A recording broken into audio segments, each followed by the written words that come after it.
সবাইকে হ্যাপি দিওয়ালির শুভেচ্ছা ও অভিনন্দন। আশা করি সবাই ভালোই আছো আর ভালোভাবেই কাটছে আপনাদের এই দিওয়ালি।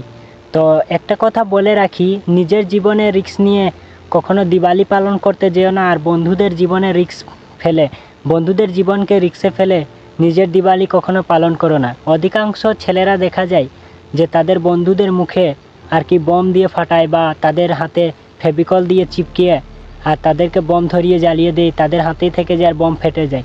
এই ধরনের দুর্ঘটনাজনক যদি কাজ করেন তবে নিজের বন্ধুর জীবনের ক্ষতি হতে পারে বা বিভিন্ন কিছু হতে পারে আর কি পরবর্তীতে।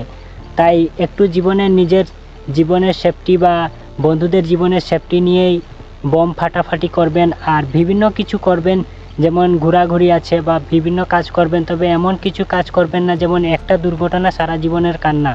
তাই ভালোভাবে চেষ্টা করুন দিওয়ালি উৎসব পালন করতে। আর কমেন্টে বলে যাবেন যে ছেলেরা বেশি আনন্দ পায় নাকি মেয়েরা বেশি আনন্দ পায় আর কি দিওয়ালি উৎসব পালন করলে।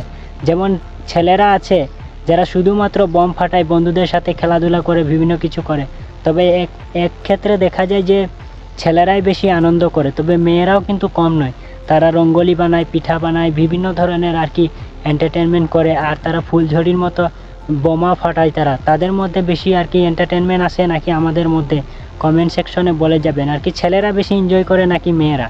আর দিওয়ালি উৎসবটা ভালোভাবে পালন করবেন। আর কিছু ক্লিপ দিয়ে দিব যেখানে দেখা যাচ্ছে অধিকাংশ মানুষ নিজের জীবনকে রিস্কে ফেলে আর কি বম ফাটাচ্ছে বা বম দিয়ে বিভিন্ন কিছু করছে, মানুষের ঘর উড়িয়ে দিচ্ছে বা বিভিন্ন ধরনের আর কি সোশ্যাল মিডিয়াতে দেখা যাচ্ছে।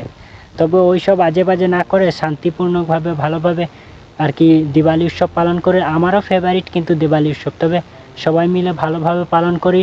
আর সবার সাথে যদি দেখা না হয়, কারোর সাথে যদি দেখা হয় আর কি দিওয়ালি উৎসবে, তবে সবাইকে আর কি নিয়ে আর কি দিওয়ালি উৎসব পালন করা দরকার। তাই সবাই ভালোভাবে দিওয়ালি উৎসব পালন করবেন। আর থ্যাংক ইউ সো মাচ, সবাই ভালো থাকুন, দেখা হবে নেক্সট ভিডিওতে।